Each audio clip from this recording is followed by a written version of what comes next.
Hello, everyone. Before we jump into our next story, I want to touch on something very important to me. I want my favorite people, the Nerd Alert audience, to be ahead of cyber attacks and computer hijacking. Start protecting yourself on the web at nordvpn.com/nerdalert or enter the code NERDALERT to save 77%. I talk about this a lot, but it's important, so I'm going to say it again.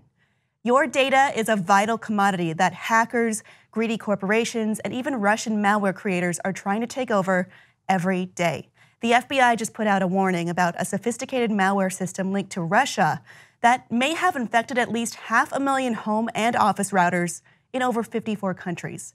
And the New York Times is reporting that malware could be blocking web traffic, collecting any personal information entered on connected devices, and disabling devices entirely. You can stop the data manipulation yourself by restarting your router, going into the admin settings, and connecting NordVPN. There's a lot of reasons why I prefer NordVPN. First, it has an incredibly easy interface that I think anyone could easily use. Even my parents and Luddite sister can do it. Even Jank can do it. Secondly, and this is important, Nord doesn't slow down streaming video. So if you're on Twitch, you're going to have your location data protected from swatters. We just saw in the news a Call of Duty streamer was killed as the result of a swatter making a fake call to police. This doesn't have to happen.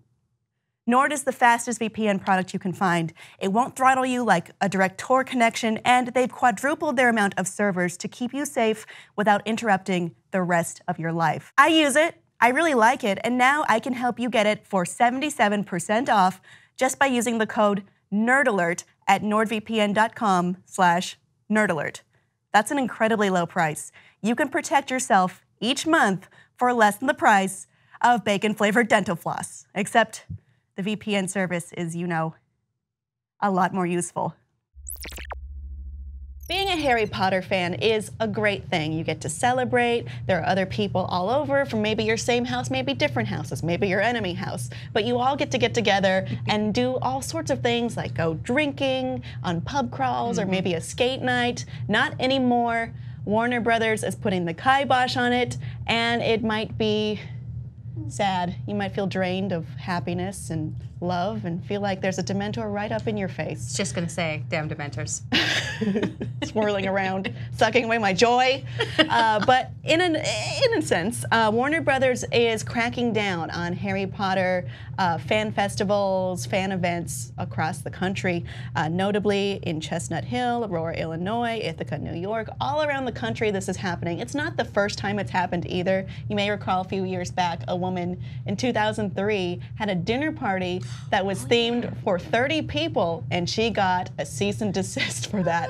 It's kind of, I think it's too much. Yeah. I think it's too much. So certain people, I mean, I wonder where the line is on this, because it seems like maybe unofficial Quidditch leagues might be stopped at some point too. That's really sad. It is. This is, well, here's what Warner Brothers had to say. Warner Brothers is always pleased to learn of the enthusiasm of Harry Potter fans, but we are concerned and do object when fan gatherings become a vehicle for unauthorized commercial activity. I think what they're saying is stop making money off of our IP. Yeah, which is weird. Makes sense in a way, but... Yeah, but it's just depressing. I mean, if you look at the way Star Wars handles things, like they know that fans are gonna make films, so they have a fan film contest. They didn't stop the R2-D2 Builders Club or the BB...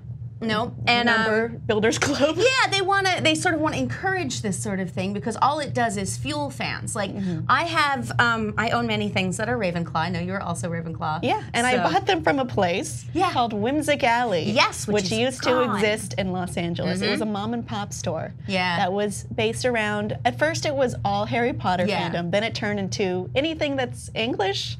Game of Thrones was there, Doctor Who. It was so cool. Weirdly, the Supernatural boys, but I get it. Well, you know, and they did have to close down. They got a cease and desist from Warner Brothers. I think they closed down not as a result of the cease and desist, but they did stop releasing a few items like Quidditch robes, school like colors, uniform type things that the kids would wear in the movies.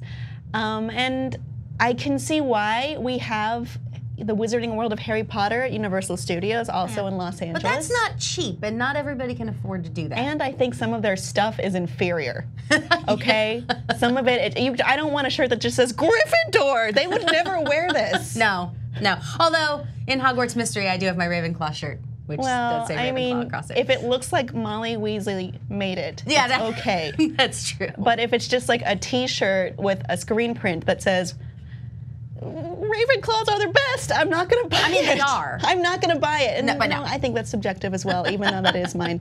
I mean, you see a lot of fan-related things that are very careful with their wording. Yeah. For instance, there's a bar in Los Angeles called the Scum and Villainy. I don't know if it is Scum and Villainy Cantina or just bar. I think Cantina. It looks like the Mos Eisley Cantina, but if you look around, if you read everything inside, it's very clear not to mention things that are copyrighted. Yeah, but I think with something like this, it's frustrating because fans want to keep this thing going. You know, the books are done. I know we still have some movies coming out, but people want to be part of it, and that's just sad. And there's only 2 places in the country where you can go to Wizarding World, and a lot of people can't afford to do that. It's expensive. Yeah, it's really expensive. It's pretty expensive, especially like if you don't live by it. We have a luxury of we can just drive to Universal Studios. Yeah. But, you know, Florida. Yeah. Not everyone lives in these 2 places of the country. I think it's kind of sad. I mean, I've been to Harry Potter fan events or Harry Potter-based Wizarding World type events in which magic is not copyrighted. And I've had a lot of fun at them. I have been to a roller skating night. Oh my God. I have been to a bowling night. There are pub crawls. There are family events even. And I think it's sad to see these go. I understand the need to protect the IP, but maybe you could look away a little bit and do what Star Wars is doing. I think Star Wars is pretty successful. That seems to be doing well. I think, you know, I don't have the numbers, but I think they're doing just fine. Yeah, it's sad to see this happen. I don't know if the rest of the world would agree with me, though. I do.